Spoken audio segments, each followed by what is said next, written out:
Hello everyone, welcome to Lucky Education and now we will discuss about Mumbai port. तो Mumbai port के बारे में जो भी इंपॉर्टेंट चीज़ें सारी चीज़ें हम डिस्कस करने वाले हैं।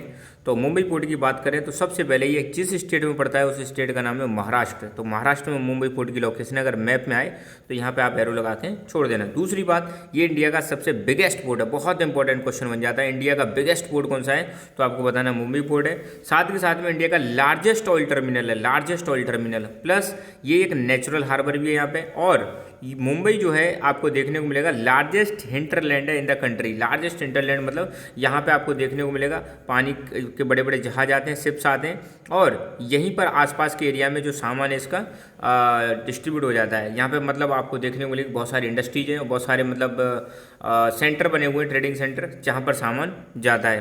प्लस इस पोर्ट को डेवलप किया गया था अंग्रेजों के द्वारा, अंग्रेजों के टाइम पे इसको डेवलप किया गया था। ये चीज़ आपको ध्यान रखनी है।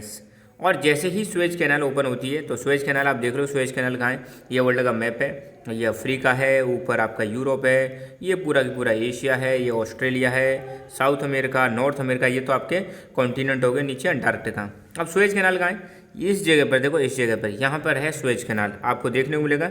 ये मेडिटेरेनियन सी है और यहाँ पर ये है रेड सी। और मेडिटेरेनियन सी और रेड सी को जोड़ने वाली जो जगह है उसको हम बोलते हैं सुएज कैनाल। दोबारा से ध्यान रखना, इस वाली जगह पर सुएज कैनाल है और यहाँ आपका मुंबई पोर्ट है।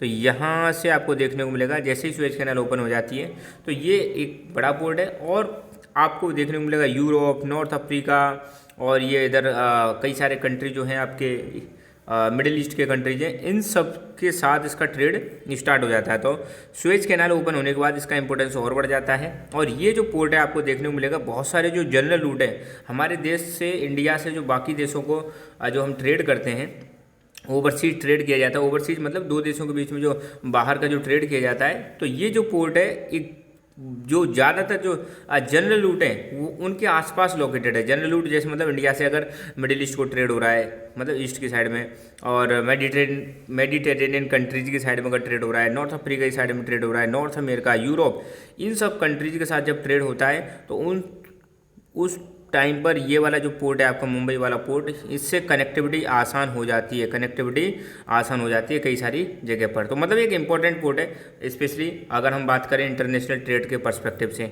इस पोर्ट की विड्थ की लेंथ की बात करें तो लेंथ है इसकी 20 किलोमीटर, और विड्थ अगर इसकी चौड़ाई की बात करें 6 से 10 किलोमीटर।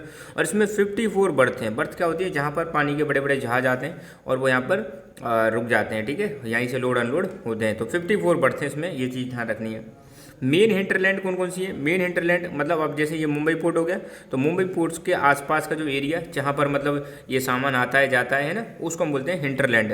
तो मेन हिंटरलैंड है इसकी मध्य प्रदेश, महाराष्ट्र, गुजरात, उत्तर प्रदेश, पार्ट्स ऑफ राजस्थान। तो मुंबई पोर्ट से ये वाले सारे एरिया कनेक्टेड हैं, जहाँ से जो सामान आता है इस एरिया में जाता है, और इसी एरिया से आपको देखने को मिलेगा ज़्यादातर जो सामान है एक्सपोर्ट भी होता है। तो इंपोर्ट एक्सपोर्ट होने के बाद जिस एरिया में ये सामान जाता है या आता है उस एरिया को हम बोलते हैं मेन हिंटरलैंड। तो मुंबई पोर्ट से ये वाले एरिया कनेक्टेड है जो मतलब जिससे मतलब ट्रेड हो रहा है हमारा, है ना। तो मुंबई पोर्ट के बारे में बस इतना ही। तो thank you so much, keep learning, keep enjoying and God bless you all.